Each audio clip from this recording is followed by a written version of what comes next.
Hey, Adam, Geez, one why, thing. why do you think they called bumpers, Gary? I don't know. Because they come at the beginning and at the end, like bumpers. Alex, you're a marketing guy. Do you like that design behind Paul? Does that sweet logo thing look pretty cool to you?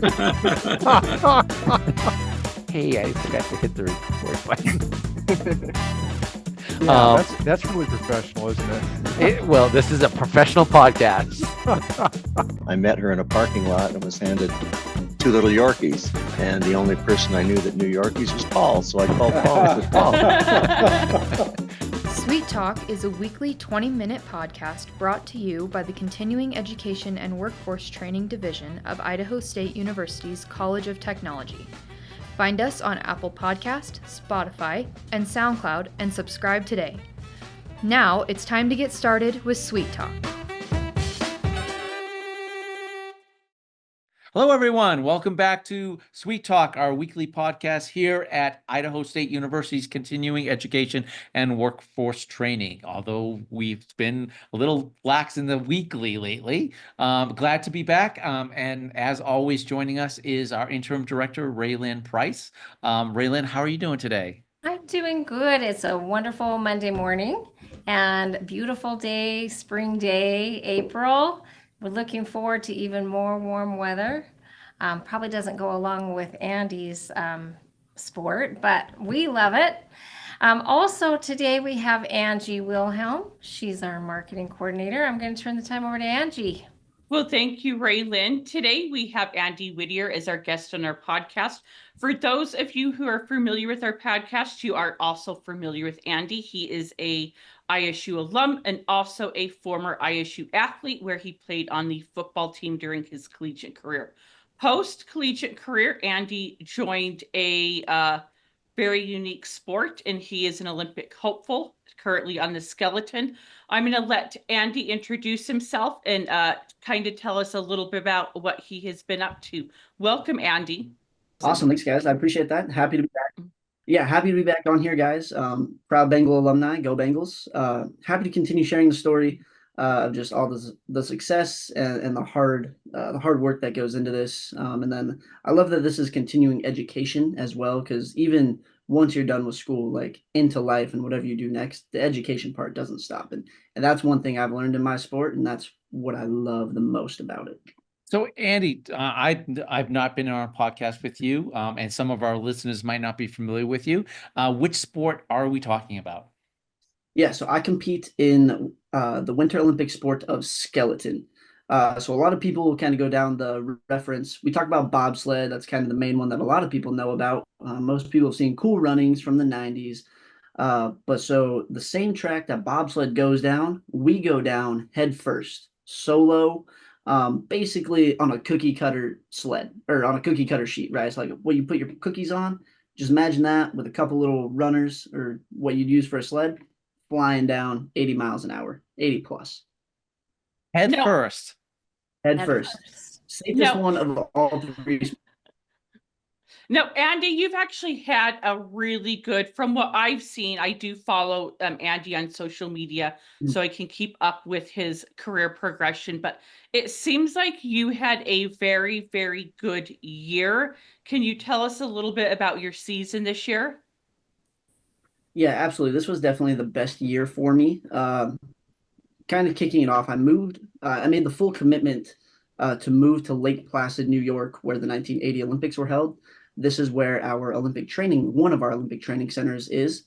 And so I moved here at the beginning of May of 24, summer of 24, did all of our summer training, which leads right into our U.S. National Push Championships. The prior year, I had tied for second in those. And so this year I was coming for some heat.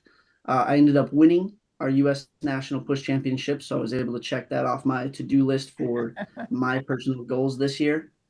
From there, went over to Norway, Lillehammer, Norway, where the 94 games were held. Did my preseason sliding on a brand new track over there. It was awesome to learn. Came back to the U.S., competed in the full North American Cup circuit. Had my first extended podium finish in 5th place up in Whistler, Canada, which is the fastest track in the world. The 2010 games were up there. And then we were 4 races in Park City, Utah. Shout out to those guys bringing the games back in 2034. I went 3 golds and 1 silver in those races. And then we finished up the racing here in Lake Placid, New York at the end of the season. I made the second heat. I was in the top 20s. Super happy with that. And that led me to winning the overall North American Cup title. And then from there, I flew back to Europe to compete in the last European Cup race of the year. And that just happened to be in Lillehammer, Norway again. So that was super amazing for me. And so in my European Cup debut, I was able to take 16 out of 40 sleds on that debut. Wow. And then that kind of brings full circle to where we are now at the end of the season and looking at the Olympic hopeful for 2026 in Cortina, Italy. That's Wow. awesome. So cool. So I guess why skeleton? What made you go that direction? Yeah. So I get that a lot. And when I finished playing football for ISU and had my couple CFL tryouts, nothing really panned out. I found an online tryout for USA bobsled or skeleton. And I knew what bobsled was, like most people. And I Googled what skeleton was. And I was like, oh, that looks kind of cool. Also looks crazy. I don't know why anyone would really do it. So I had the same thought that like, that's weird. And so I send them my numbers and I get invited to Park City to learn the sport. And I show up and I'm like, yeah, I'm ready. And they're like, you're too small to be a bobsledder. And I'm like, oh, okay. And they're like, you're going to learn skeleton. And I'm very much under the old academy of yes, coach.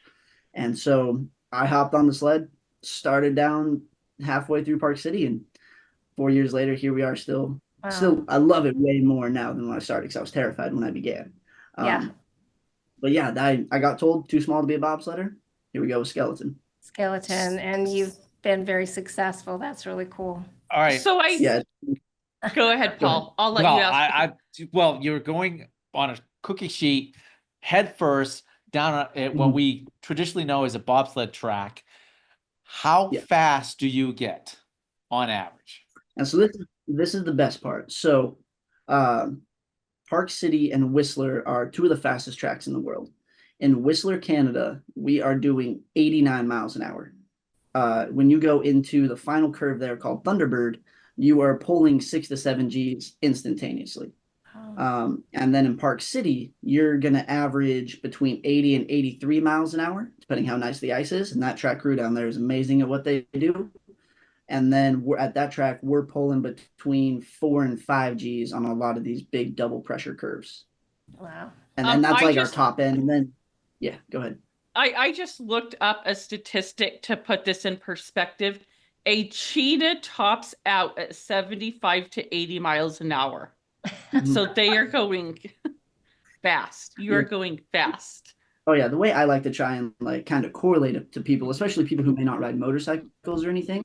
The next time you're on the interstate and you're taking I-15 to go to or from home out of Pocatello, just look out your driver window and when you see that road flying by, imagine that's what we're doing, but half an inch, a centimeter off the ice. Oh. Yeah. That's crazy. Wow. Crazy. And head first. Head first. And then it changes with the tracks. Like here in Lake Placid, it's known as a little more technical track. So you're going to have a lot more tight transitions. So you're not going to go quite as fast. You're only going to go like mid 70s. But then like Park City, yeah, only. But then Park City is real flowy, real long curves. And that's when you can build a lot of speed. So I have a question. When you steer the sled, is that all with your body or do you use your hands at all? So our hands are actually tucked underneath of us. Okay, They're good, basically good. locked into place under our saddle and as relaxed as possible. So we're actually only steering when we're in the G-forces and the pressures of the curve. And so it's our window of opportunity. We're going so fast, right? So our window of opportunity is super tiny. But we're steering with our opposite shoulder and opposite knee. And we're only giving it little micro movements to keep us in line because we don't want to be skidding because then that's slow.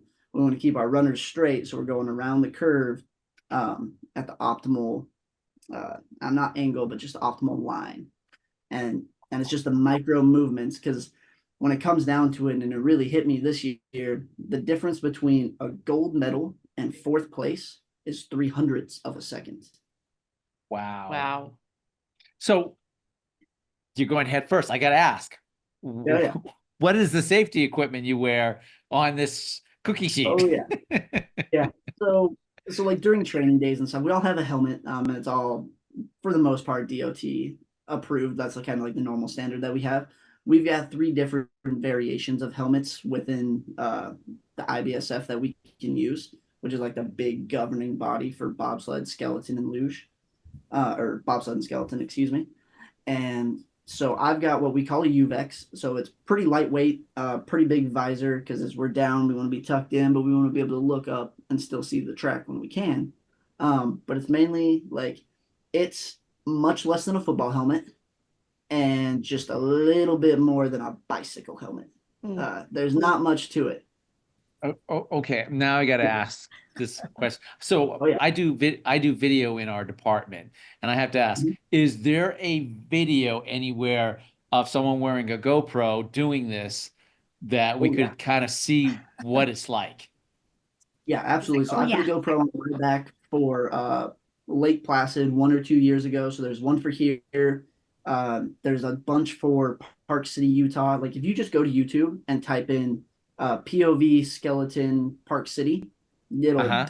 one of my teammates will come up right away, and then you can kind of get. It 'Cause might not be one. You'll get an understanding of what we're seeing.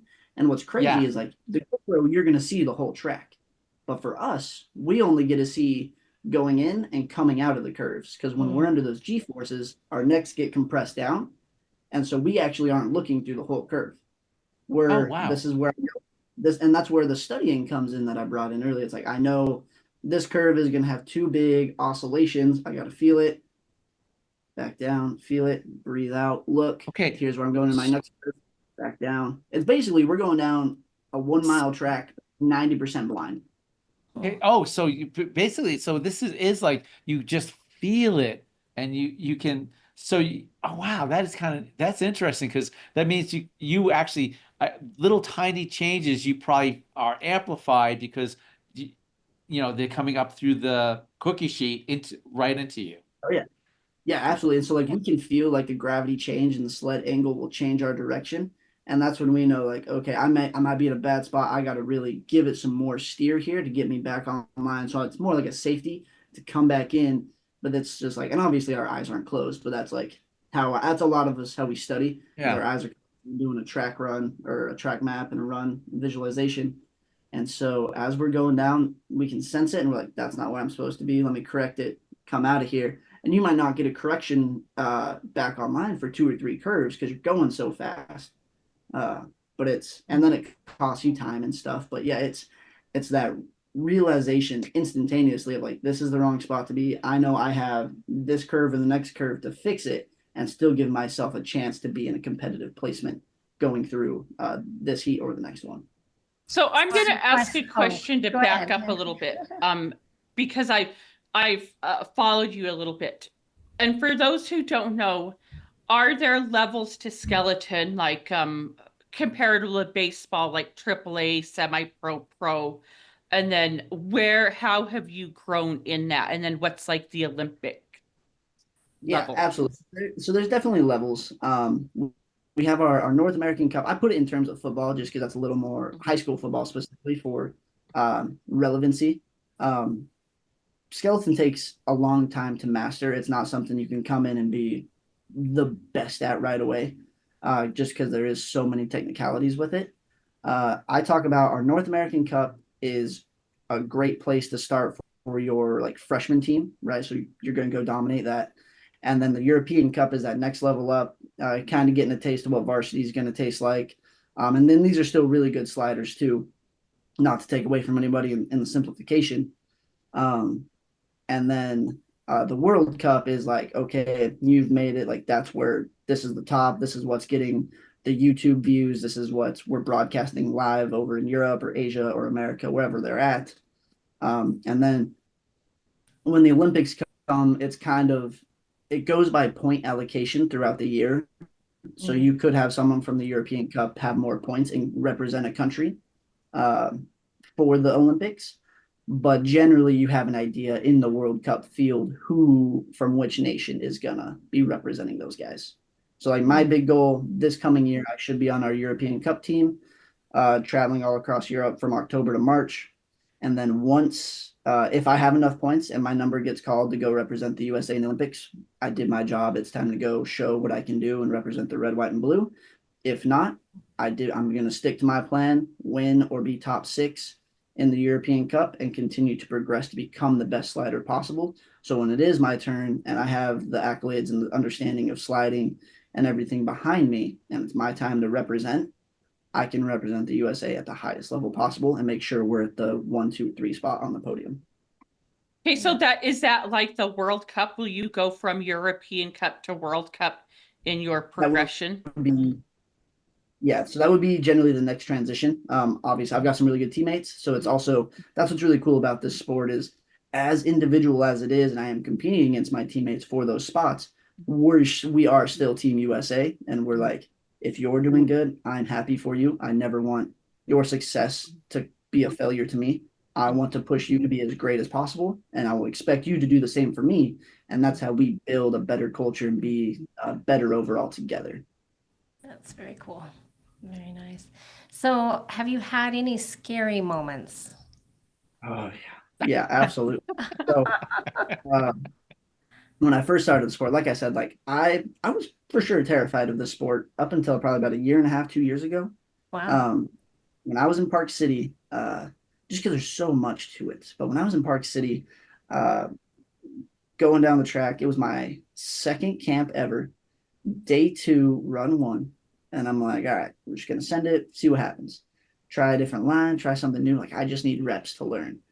What I did didn't work. And I'm going down, and I come out of 12, I hit 13, and I come off my sled. And my sled flies out in front of me.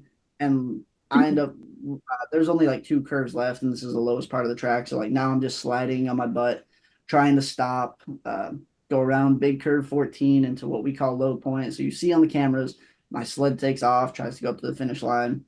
I slowly come into frame and finally get stopped, get out of the track. My sled comes back and do that whole protocol. So that was my first big crash. Didn't get hurt, no cuts, nothing like that.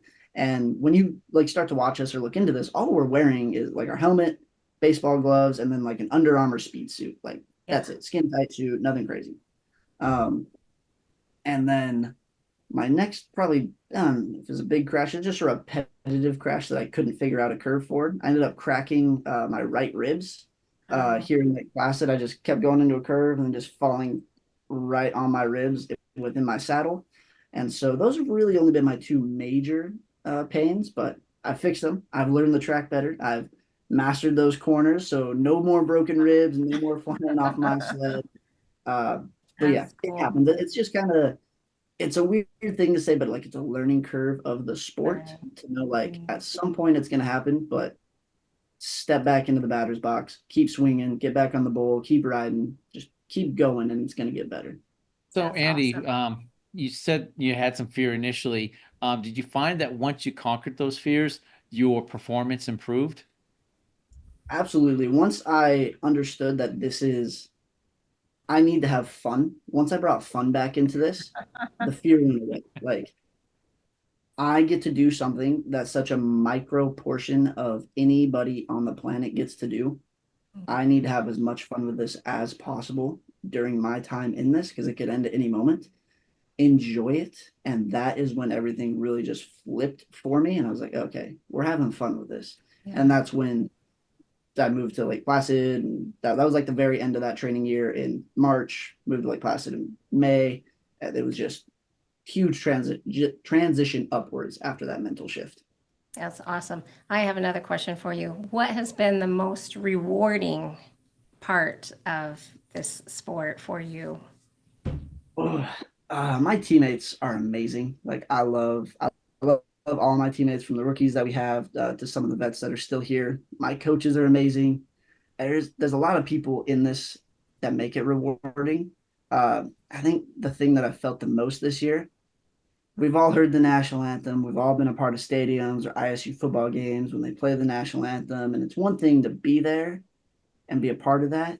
But then to be on the podium with a medal around your neck and every other nation has to listen to your anthem, that hit so much different this year.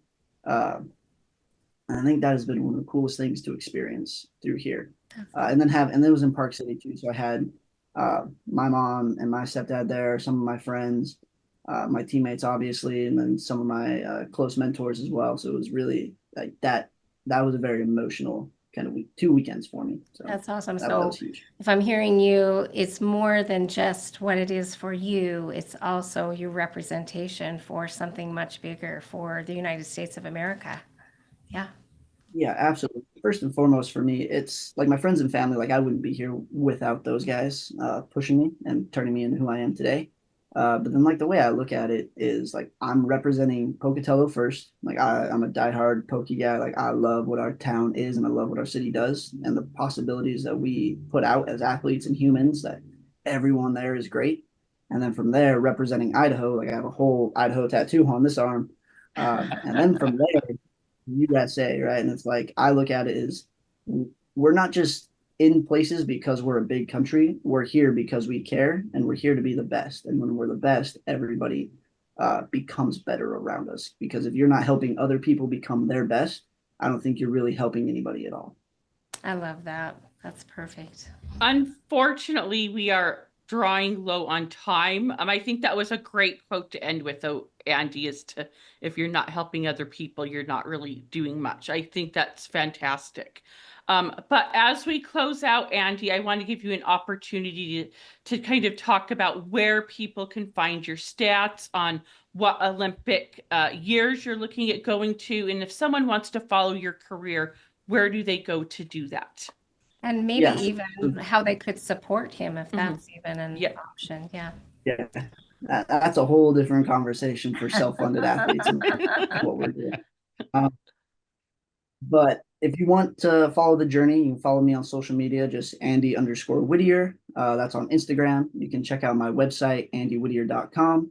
And then the Olympics I'm pushing for are the first ones coming up this February, 2026 in Cortina, Italy. The next one's 2030 in La Plagne, France.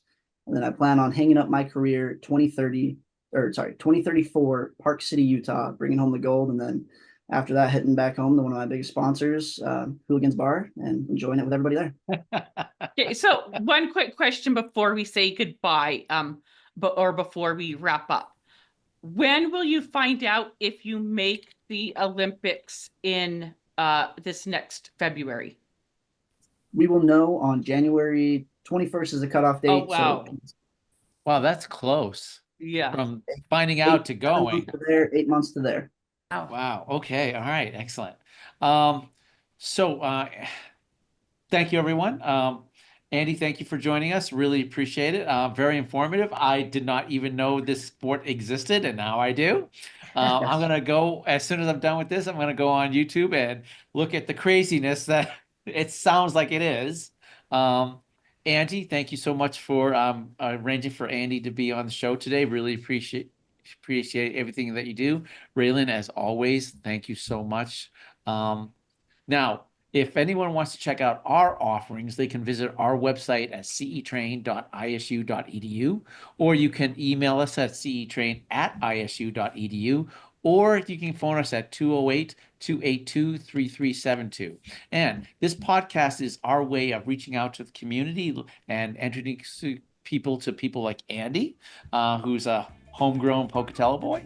And also, so if you like this content, please like, share, and subscribe. We do appreciate the outreach. And thank you so much, and everyone be safe out there.